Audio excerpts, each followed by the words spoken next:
അനിശ്ചിതകാല സമരത്തിന്റെ ഭാഗമായി ഓൺലൈൻ ടാക്സി ഡ്രൈവർമാരുടെ നേതൃത്വത്തിൽ സെക്രട്ടേറിയറ്റിന് മുൻപിൽ പ്രതിഷേധം. ന്യായമായ അടിസ്ഥാന നിരക്ക് നടപ്പിലാക്കുക, അന്യായമായ കമ്മീഷൻ നിരക്കുകൾ അവസാനിപ്പിക്കുക, തൊഴിലും വരുമാനവും സംരക്ഷിക്കുക തുടങ്ങിയ ആവശ്യങ്ങൾ ഉന്നയിച്ച് ഓൾ കേരള ഓൺലൈൻ ടാക്സി കമ്മ്യൂണിറ്റിയുടെ നേതൃത്വത്തിലായിരുന്നു പ്രതിഷേധം. തിരുവനന്തപുരത്ത് നിന്ന് ഹാൻസ് ജോൺ തയ്യാറാക്കിയ റിപ്പോർട്ട് കാണാം.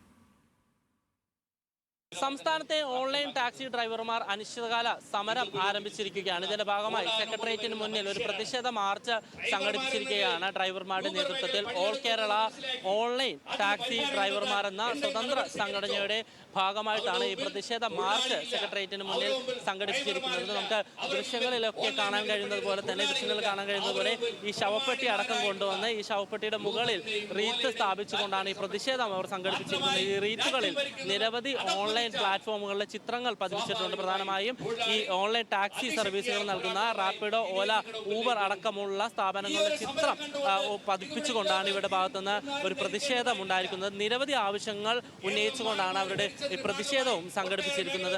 പ്രധാനമായും എന്തൊക്കെ ആവശ്യങ്ങളാണ് നിങ്ങൾ മുന്നോട്ട് വയ്ക്കുന്നത്? 21, 22 തീയതികളിൽ യൂബർ, ഓല, റാപ്പിഡോ എന്നീ പ്ലാറ്റ്ഫോമുകൾ ഫുള്ളായിട്ട് ഓഫ്ലൈനിലേക്ക് പോവുകയാണ്. ഇതിനുള്ള കാരണം എന്തെന്ന് വെച്ച് കഴിഞ്ഞാൽ 165 രൂപ മുടക്കി നമ്മൾ ഡെയിലി ഊബർ പാസ് എടുക്കണം. ആ പാസ് 24 മണിക്കൂർ മാത്രമേ വാലിഡിറ്റി ഉള്ളൂ. ഈ 165 രൂപ മുടക്കി നമ്മൾ ഡ്രൈവർ പാസ് എടുത്താൽ അതിന് വേണ്ടുള്ള ഓട്ടം ഊബറിൻ്റെ ഭാഗത്ത് നിന്ന് നമുക്ക് തരുന്നില്ല. മാത്രമല്ല, ഇൻട്രസിറ്റി ട്രിപ്പുകൾക്ക് കിലോമീറ്ററിന് 26 രൂപ തന്നുകൊണ്ടിരുന്ന സ്ഥലത്ത് അതിനെ 4 രൂപ കുറച്ച് 22ലേക്ക് മാറ്റിയിരിക്കുന്നു. ഈ വേതനം വെച്ച് നമുക്ക് മുന്നോട്ട് പോകാൻ ഒക്കില്ല. മാത്രമല്ല, യൂബറിൻ്റെ ഭാഗത്തുനിന്ന് മുന്നറിയിപ്പില്ലാതെ തന്നെ നമ്മളെ അക്കൗണ്ട് ബ്ലോക്ക് ചെയ്യുന്നു. 165 രൂപ മുടക്കി നമ്മൾ ഡ്രൈവർ പാസ് എടുത്താൽ ഓട്ടം തരുന്നത് മാത്രമല്ല, അതിന് വേണ്ട ഓട്ടവും തരുന്നില്ല, അവർ നമ്മളെ ബ്ലോക്കും ചെയ്യുന്നു. ഇതിന് തന്നെ സർക്കാരിൻ്റെ ഭാഗത്ത് നിന്ന് ഇപ്പോൾ ഓൺലൈൻ ടാക്സി ഓട്ടിക്കുന്നതിന് PCC നിർബന്ധമാക്കി. ഈ PCC എടുക്കുന്നതിന് 800 രൂപയാണ് ചാർജ് വരുന്നത്.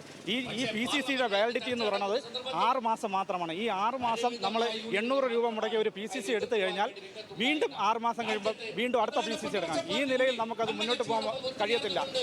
ലോക്കൽ ട്രിപ്പുകൾക്ക്, സിറ്റിക്കകത്തുള്ള 5 കിലോമീറ്ററിനകത്തുള്ള ലോക്കൽ ട്രിപ്പുകൾക്ക് ഇന്ന് യൂബർ തന്നുകൊണ്ടിരിക്കുന്ന 140 രൂപയാണ്. ഈ 140 രൂപ നമുക്ക് 200 രൂപയിലേക്ക് വർദ്ധിപ്പിക്കണമെന്ന് നമ്മൾ നിരവധി തവണ അവരെ ആവശ്യപ്പെട്ടുകൊണ്ട് യൂബറിന് കത്ത് കൊടുത്തിട്ടുണ്ടെങ്കിൽ അവരതിന് തയ്യാറാവുന്നില്ല. ഈ നിലവിൽ തന്നിരിക്കുന്ന വേതനത്തിന് നമ്മൾ ഓടണമെന്നാണ് അവർ പറയുന്നത്. ഈ വേതനത്തിന് നമുക്ക് ഓടി നമ്മുടെ കുടുംബം നിലനിർത്തി കൊണ്ടുപോകാൻ നമുക്ക് കഴിയില്ല. ഞങ്ങളുടെ വണ്ടിയുടെ മെയിൻ്റനൻസ് നടത്താൻ പറ്റില്ല. ഞങ്ങൾക്ക് ഈ മേഖലയിൽ ESI ഗിഗ് മേഖലയിൽ പണിയെടുക്കുന്ന ഞങ്ങൾക്ക് ESI അനുവദിച്ച് തരണം, പെട്രോൾ ഡീസൽ വില കുറച്ച് തരണം, സബ്സിഡി നിരക്കി തരണം. എന്നെങ്കിൽ മാത്രമേ നമുക്ക് ഈ മേഖലയിൽ മുന്നോട്ട് പോകാവുള്ളൂ. സർക്കാരിനും തൊഴിൽ ഭവനിലും ഒക്കെ ഇത്തവണ നമ്മൾ ഇതുമായി ബന്ധപ്പെട്ട് നമ്മുടെ സംഘടനയുടെ പേര് gig and platform workers union CE2ൻ്റെ പേരിൽ നിരവധി തവണ അവർക്ക് ലെറ്റർ കൊടുത്തിട്ടുള്ളതാണ്. അവരുടെ സമീപനം നമുക്ക് അനുകൂലമായി ഇതുവരെ ഉണ്ടായിട്ടില്ല. ഈ 21, 22 തീയതികളിൽ നമ്മൾ ഫുൾ ഓഫ്ലൈനിൽ പോയി 23-ാം തീയതി കേരള സർക്കാരിൻ്റെ തന്നെ ആപ്പാണ് കേരള സവാരിയിൽ നമ്മൾ ഓൺ ചെയ്ത് ഓടാനാണ് നമ്മൾ തീരുമാനിച്ചിരിക്കുന്നത്. 23-ാം തീയതി മുതൽ കേരള സവാരി മാത്രം ഓടാൻ ഒരു ഓൺലൈൻ പ്ലാറ്റ്ഫോം ഞങ്ങൾ ഓടുന്നില്ല.